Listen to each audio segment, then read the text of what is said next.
But he also said, well, he doesn't say he was born of a woman. He says that he was made.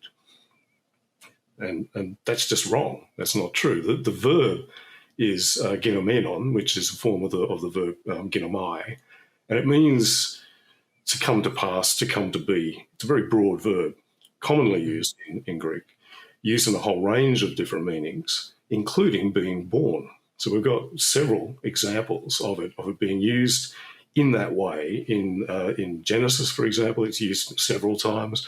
We find it in Josephus. We also find it in Plato's Republic, in the Life of Thucydides. This is a phrase that is sometimes used to mean a word, sometimes used to mean to be born.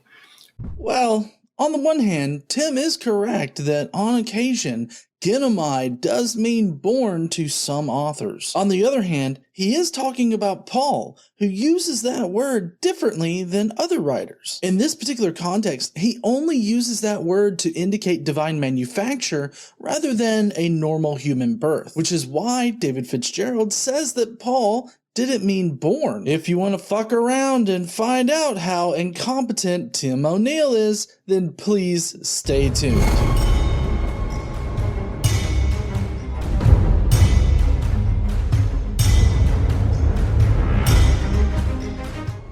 What's up, heathens? How ya doing? I'm the Godless Engineer, and I critically analyze apologist claims to give you the best arguments and information so that you can stand up and use your voice. Recently, Jordan and Jared of the Reason to Doubt YouTube channel had Tim O'Neill on to discuss their recent interview with David Fitzgerald. Now, while I thought that they had a reasonable discussion, Tim O'Neill seems to have an irrational hate for any mythicist, and especially David Fitzgerald. Now, it's important to know from the outset that Tim O'Neill is going to make a number of claims that lead him to some bad conclusions about David Fitzgerald and his work. These claims will show that Tim still hasn't read any of David's work, or he's just purposefully misrepresenting it. Neil Godfrey over at Varidar did a lengthy analysis of the first few exchanges between David and Tim. In that analysis, it seems like at every single turn,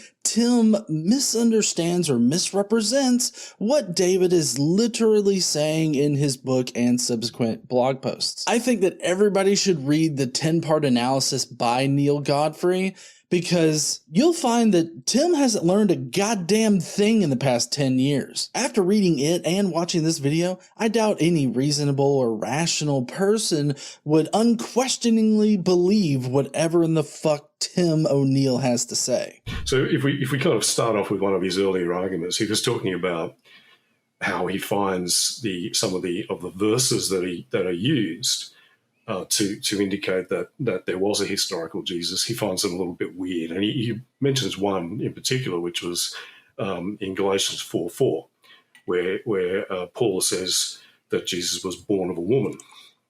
What he actually says is born of a woman, born under the law. So what he's saying there is he was a Jewish man. Born under the law is a reference to the Jewish law, the Torah. And the whole of Galatians is an argument about whether or not you need to follow the Jewish law in order to be saved. And Paul is arguing vigorously that you don't. So, wait a second.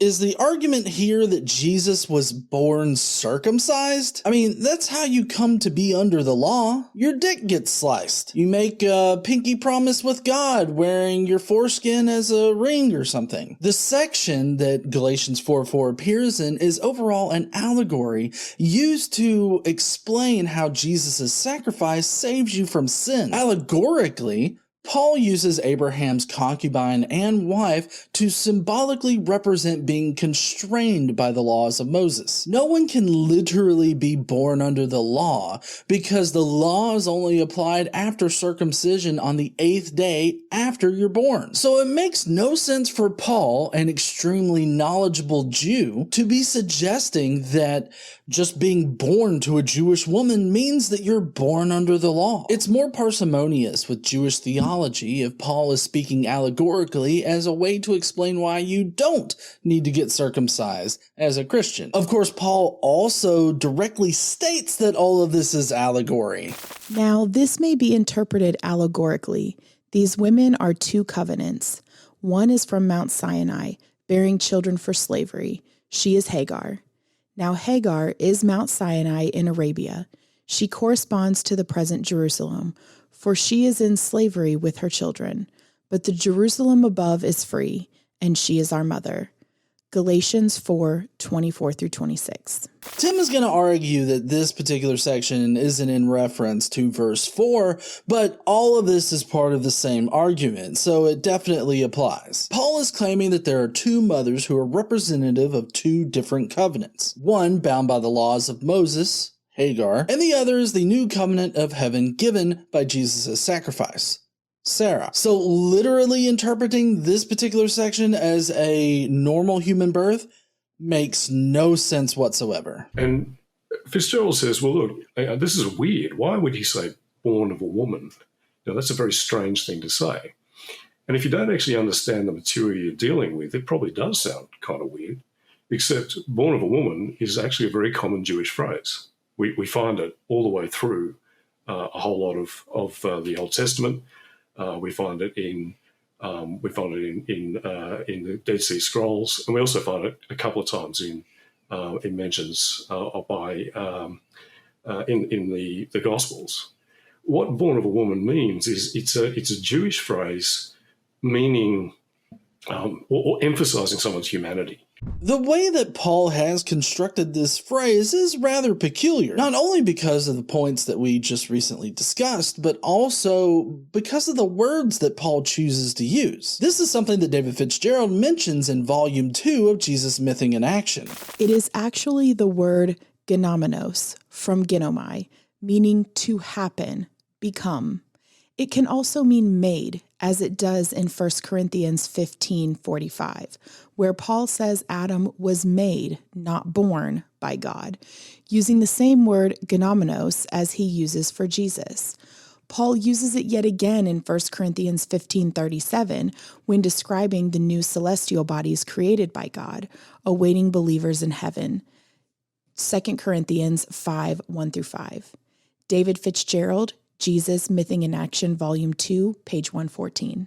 Tim mentions that this phrase is a common idiom used in the Old Testament to emphasize humanity. He is right that there is a phrase that can be translated into born of a woman, but it's not the phrase that Paul uses. If we look at Job 15:14, the Septuagint version of this idiom differs from Paul's phrase. Paul uses a derivative of ginomai, which means to happen, to become, or to be made. Fitzgerald continues on in his section to explain that Paul never uses this word in connection to normal human births. Paul uses this word to refer to divinely manufactured bodies, like Adam's body and our future resurrection bodies. David is doing exactly what a textual critic analyzing some text would do to be able to understand what the author is trying to say. He's comparing and contrasting how Paul uses certain words so that we understand why Paul chooses the words that he does. Another thing that doesn't mesh all that well with Tim's analysis of Galatians 4:4 is that early Christian scribes would often change Paul's words to make them more explicitly reference a natural human birth. In footnote 146 of Dr. Bart Ehrman's textbook, The Orthodox Corruption of Scripture, he tells us that Romans 1:3 and Galatians 4:4 were commonly changed by early Christian scribes. In both of these verses, Paul uses ginomai to refer to the birth of Jesus. But these Christian scribes decided to change ginomai to ganao. Ganao is a more explicit word for normal human births. These early Christian scribes felt like it was necessary to clarify what Paul actually meant here. If Paul's usage of this word was so crystal clear, as Tim would tell us, why then would early Christian scribes seek to change Paul's words to make them more explicitly discuss normal human births? Kind of makes it even more strange, doesn't it? Considering all this, it also makes Tim's explanation a lot less parsimonious. Getting back to the core topic of this section, Do you happen to know what word was used in the common idiom of the Old Testament to mean born of a woman? If you guessed ginao, then you are correct. It's odd that Paul would choose to construct his phrase with different words than the Old Testament idiom. If Paul was trying to use this Old Testament idiom in order to emphasize Jesus' humanity, why didn't he actually use it? It does seem like Paul is wanting to emphasize something, and I think it's the idea that Jesus' body was different than other normal human bodies in that it was a divinely manufactured body of flesh. So I could say, well, Jared, why did you eat the last piece of chocolate cake? And you could reply using this phrase saying, I am but one born of a woman. You basically say I'm only human. Or I could say, of all those born of woman, Jordan has the most amazing bow ties. And what I'm saying there is, out of everyone, because everyone's born of woman, it's kind of a poetic way of emphasizing someone's humanity or their place within humanity. So what Paul is using it for here is to emphasize that Jesus was, apart from everything else he thought he was a Jewish man, and he was like us. He was one born of a woman. He was like us. That's kind of what he's saying. But Fitzgerald, when he was sort of talking about how this is weird, and it's not weird. It's just that Fitzgerald doesn't understand everything I just said because he is not familiar with the material. It's really hard to take this section seriously because David Fitzgerald has shown that he definitely has the knowledge needed in order to analyze this passage. David shows that he knows enough to compare and contrast the words that Paul uses for different purposes. He even cites specific examples of Paul using each Greek word for their intended meaning. It's really hard to read this section of David Fitzgerald's book and come away thinking that he doesn't know what he's talking about. Of course, this would assume that Tim has read any of David Fitzgerald's work. It actually seems like Tim is the one who doesn't understand the full context of the topic he's discussing. He disregards how Paul uses words and the words that Paul uses. He disregards how the pre-existing idiom is constructed and doesn't seem to care that Paul chose to construct his phrase completely differently. He also just hand waves away the fact that Paul, and later in Galatians 4, uses a completely different word to refer to normal human births. This is not an indication of somebody that knows the depth of the topic that he's discussing. These are indications of somebody who's looking to push a narrative. The narrative that David, or really any mythicists,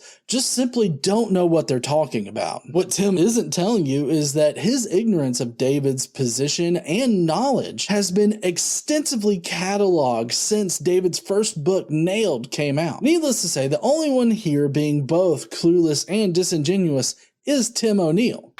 But he also said, well, he doesn't say he was born of a woman. He says that he was made.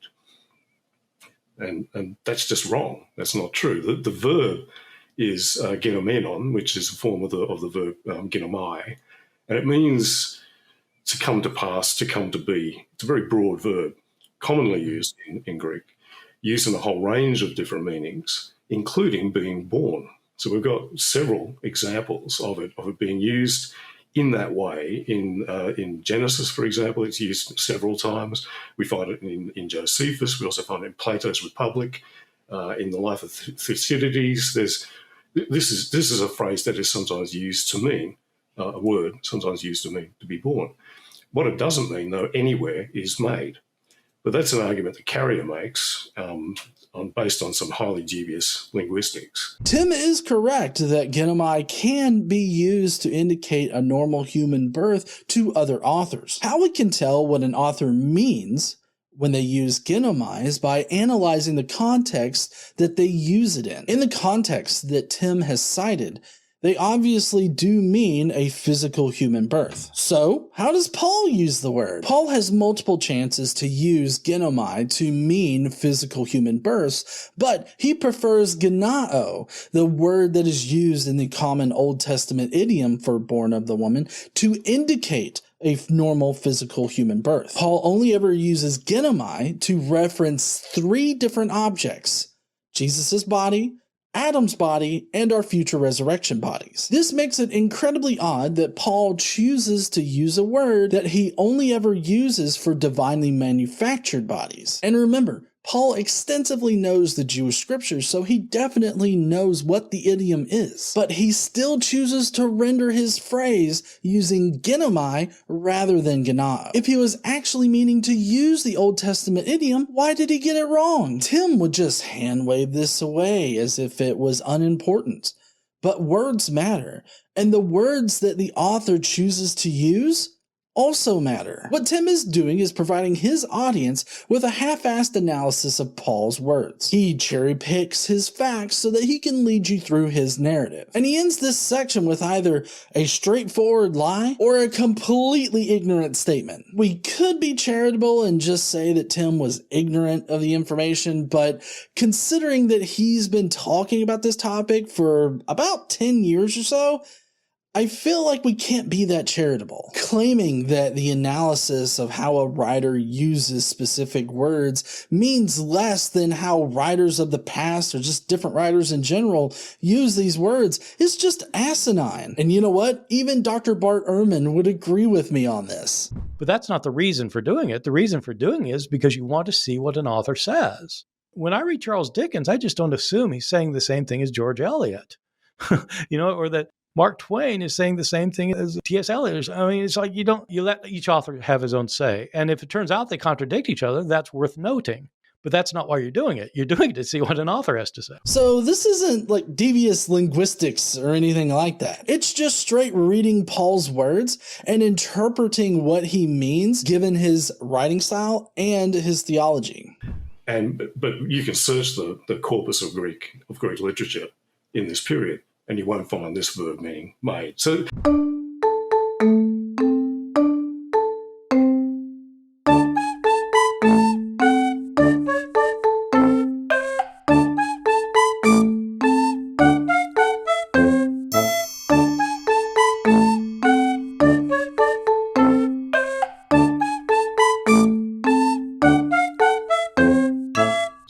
this is the kind of thing that he does. He makes these statements.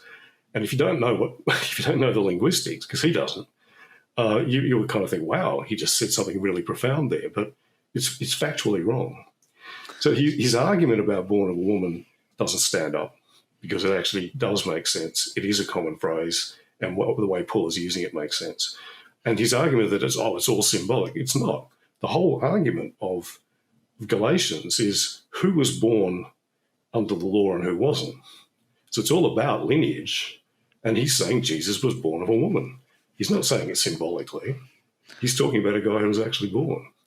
And this is not some weird phrase that doesn't make any sense. It actually makes perfect sense. It makes more sense, better sense, if there was an actual dude.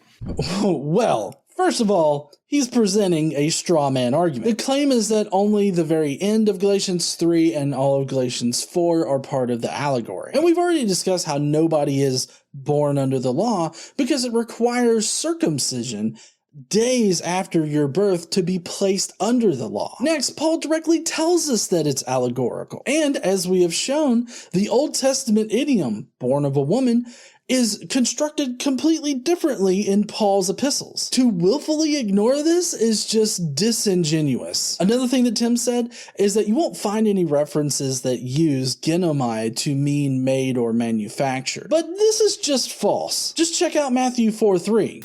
And when the tempter came to him, he said, If thou be the Son of God, command that these stones be made, ginomai, bread. Or Mark 2:27. And he said unto them, The Sabbath was made, ginomai, for man, and not man for the Sabbath. In fact, you could go to all the Gospels and they all employ ginomai to indicate that something was made into something else. But if you wanted to go back into more ancient writings, you could look at Plato or Xenophon. They both use ginomai in this same way. So honestly, I don't know what Tim is talking about here. Basically, what all this boils down to is that you have to willfully ignore what Paul is writing in his epistles in order to maintain this position. Do you actually want to hold a position or hold a belief where you have to willfully ignore evidence? What about misrepresenting the evidence? Because to maintain the position that Tim holds, you have to do both. And this highlights the issue with someone as a layman. If I try to interpret things just using my own 20th century American understanding of what's being written, because the Gospels, the letters of Paul, they weren't written for me. They were written in the first century by a first century person for other first century people.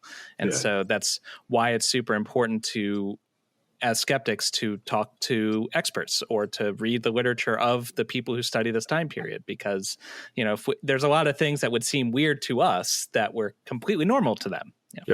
Yes, Paul's epistles were written using a specific language for specific people at a specific time. So the words that he uses really matters. The fact that Paul doesn't use the idiom that Tim is suggesting that he's using should be important. Lexicons and dictionaries are written so that we can understand how language is being used. You can literally look at the definitions of the words that Paul is using here and determine for yourself if it's clear that he means one thing or another. I think technically Paul is vague and unclear, but I tend to lean towards the idea that he's mentioning a divinely manufactured body for Jesus. And apparently Paul was way too vague for early Christian scribes because they wanted a more explicit reference to Jesus' earthly body. Tim ultimately relies on a smoke cloud to make his case. He draws a little cloud in the air and he writes different time, place, culture, language, and he thinks that just explains everything. And what Paul is saying isn't weird at all. He presents a straw man version of David Fitzgerald's case because he can't actually argue against the real argument. The actual argument requires consideration of Paul's context, and that's something that Tim seems to refuse to do. The fact that Paul goes out of his way to use a completely different phrase than the idiom that is present in the Old Testament is a significant sign, a sign that Tim would prefer not to acknowledge.